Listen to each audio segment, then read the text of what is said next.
Hello and welcome back to Spring Boot and Camel tutorial.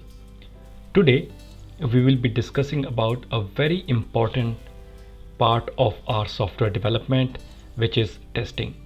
But we will be focusing on integration testing. Let's just imagine we have an application written in Spring Boot and Camel, and it's talking to a middleware which is RabbitMQ.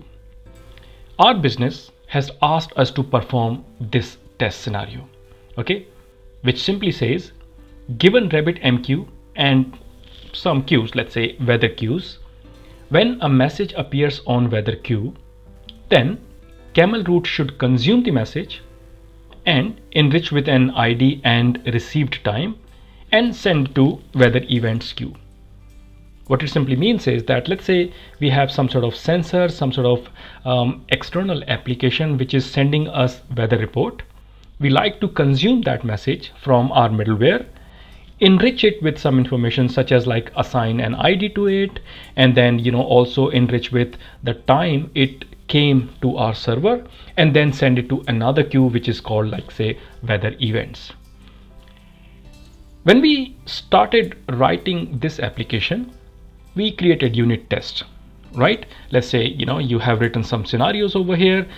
What you can do in place of middleware, you can actually mock or your stub some stuff, which is good for unit testing. When it comes to integration testing, what do? You start middleware like over here, and you run your scenario against that middleware. Fantastic, because that's what our business is asking for. All good so far. But here is a problem. Let's say now I have to deploy this application or build this application using some sort of CI/CD pipeline. Okay, let's say Jenkins in this case. We have a problem here. As you can see, in Jenkins, there is a possibility that this middleware might not be available. Okay, it could be a database or it could be another web service. It might not be available in your CI/CD pipeline. What's going to happen if you write the test which we saw previously? Of course, it's going to break, right? So how do we solve that problem? Does that mean I need a dedicated environment where I can test it?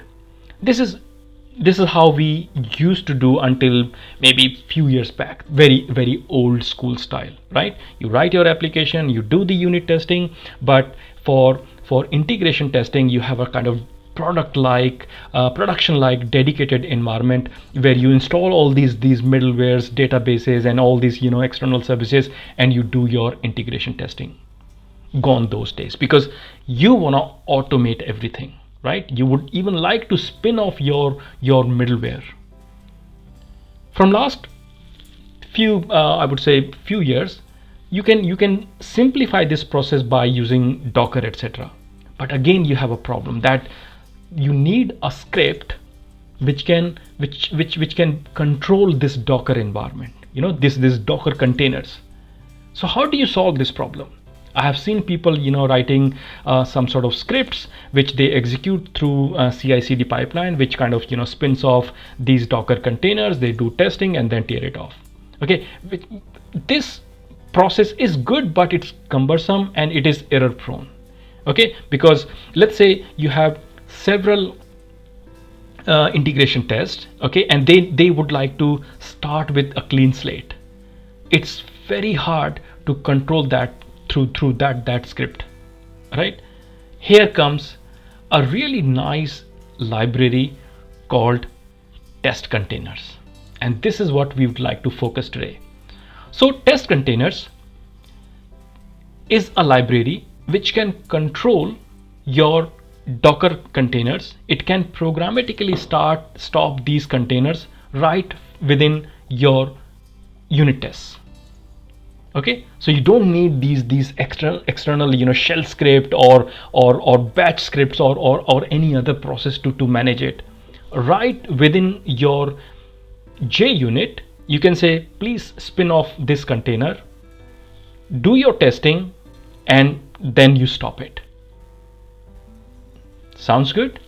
That's exactly what test containers do. So test containers solves all these problems, and you can very nicely integrate that with your JUnits, and you can run it inside any CI/CD pipelines.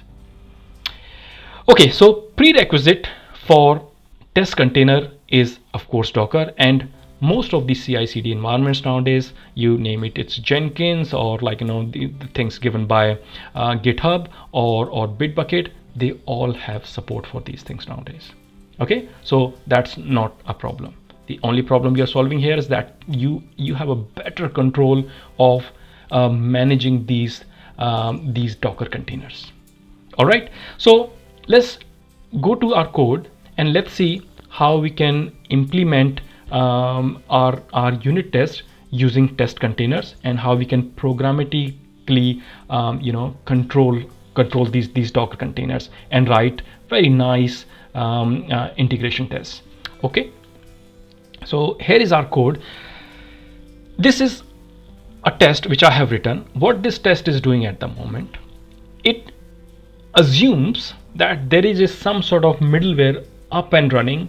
It simply needs to connect to it, and it just needs to kind of perform the tests which our business asked. Okay, so as you can see over here, given RabbitMQ, so I have I'm using Rabbit template to send it my message to exchange weather and queue weather, which is basically a routing key. This is how Rabbit works, right? You target exchange, you target routing key, and then you are sending a message over here. Okay, so once I have sent a message to this particular queue or routing key, when I read this message, okay, now I'm reading this message. Okay, what I'm reading is, and the assumption is that as soon as my message has gone to this queue, a camel route application is up and running. It's gonna consume from that queue. Okay, takes the message and do all the business logic, i.e. like write ID and enrich with timestamp, and then write to the event queue. Okay, so we are now going to read from the event queue, as you can see over here. Okay, so if I hover my mouse, you can see this is called weather-event. This one is called just weather. So now I'm inspecting that the message which is appearing on the new queue, which has been managed by our application, has ID. It also has received time. In our background, we already have Docker up and running. Okay, as you can see, if I start my Docker, it's saying it's already running. If I execute my test, it should just work fine.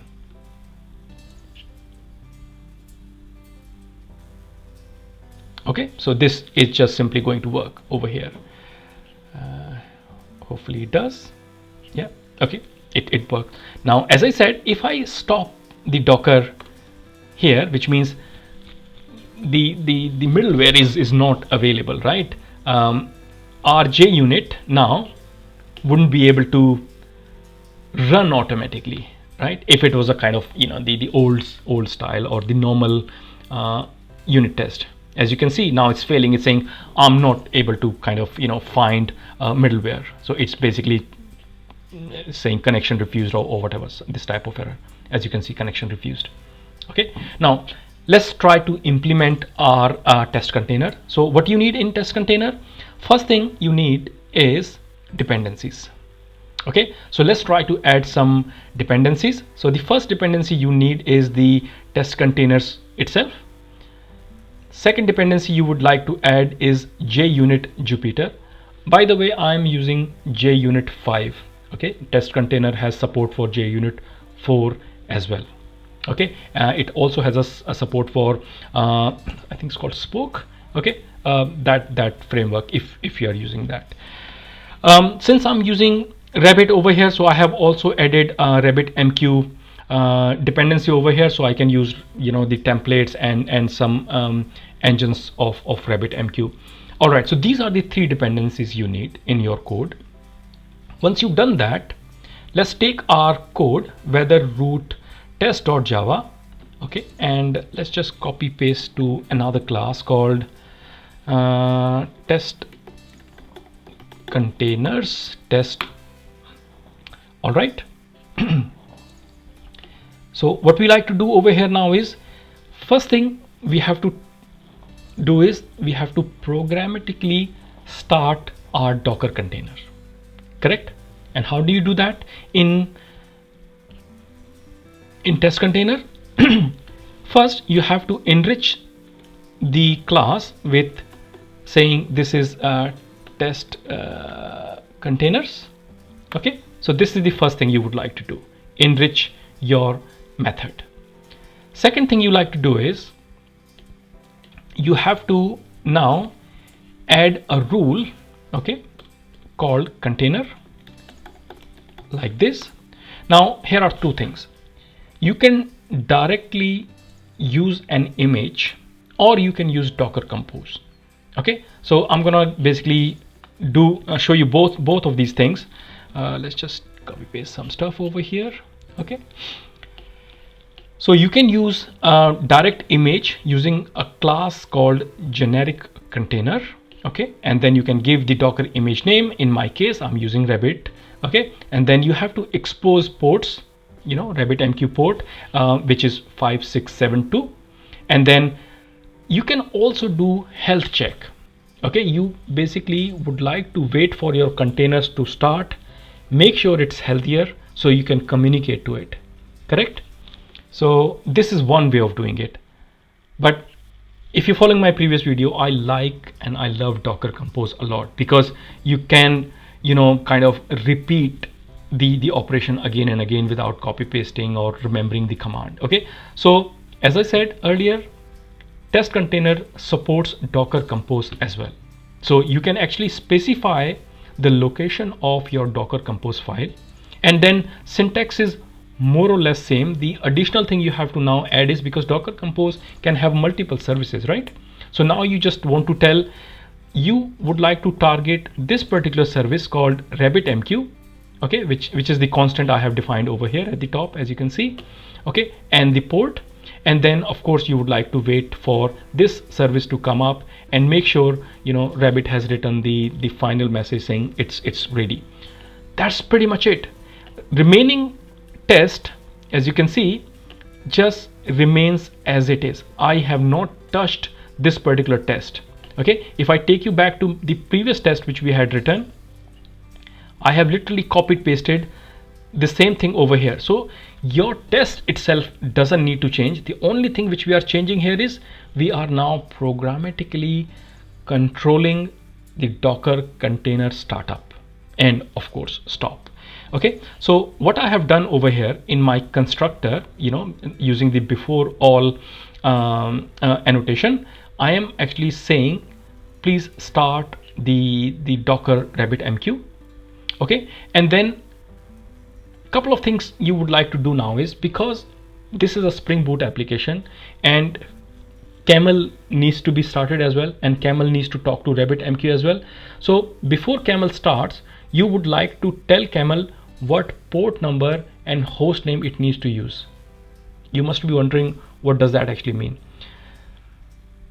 What happens is, when test container starts, it has a very smart capability of, you know, resolving the ports, because there is always possibility that, you know, the port number which you are trying to give or the default port might be busy on the host.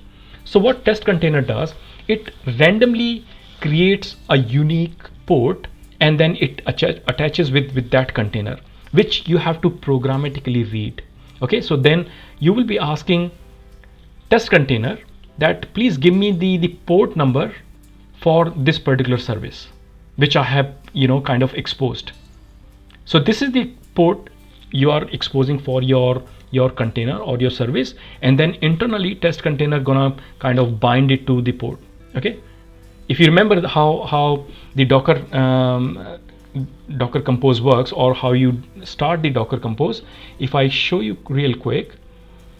So we always give a pair of ports, right? So right hand side is basically which is used internally by your service, and this is what you are exposing to the external world.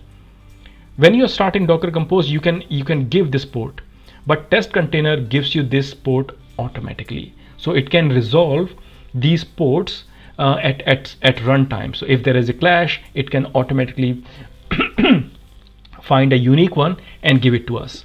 Okay, so this is what it has done over here. Some cases, you know, you can have a host change as well, because localhost might not work in some sort of CI environments.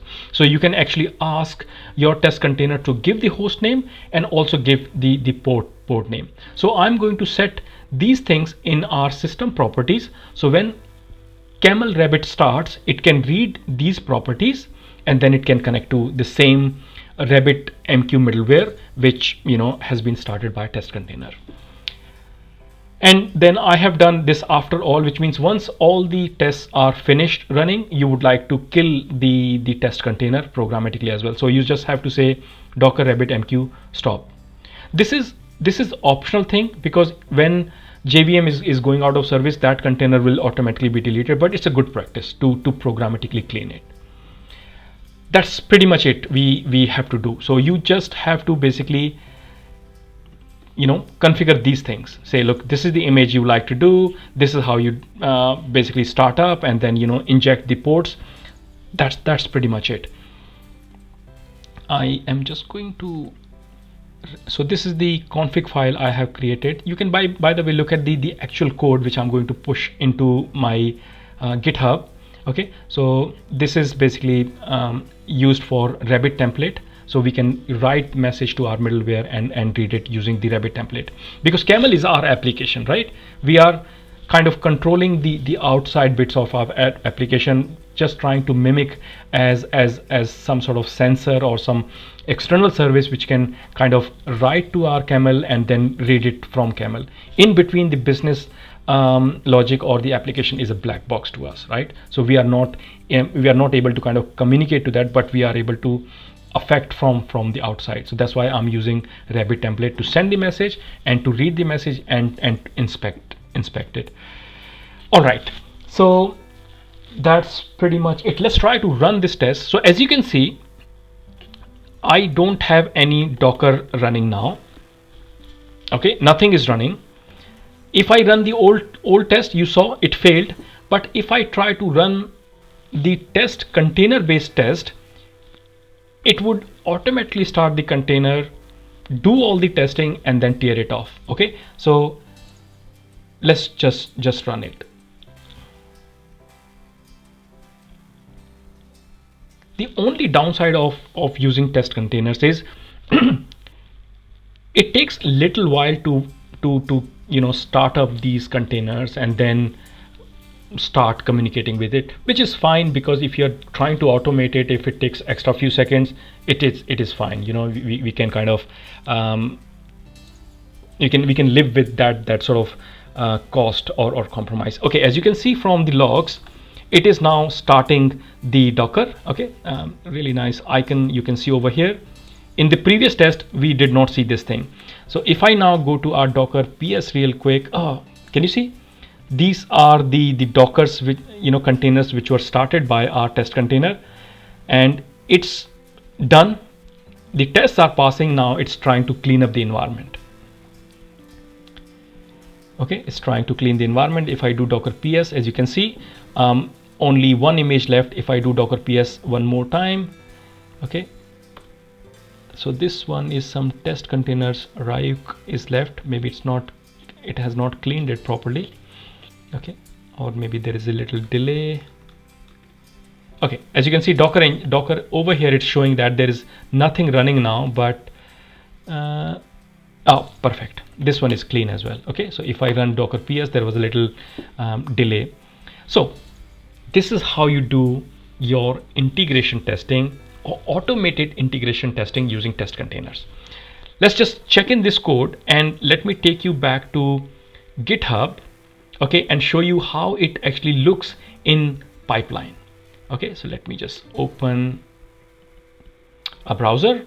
So if I take you to my repo, github.com, okay, let's go back to our project repo over here, and if we go to actions, okay, and this is the build which has been done, and you can see over here our build is passed.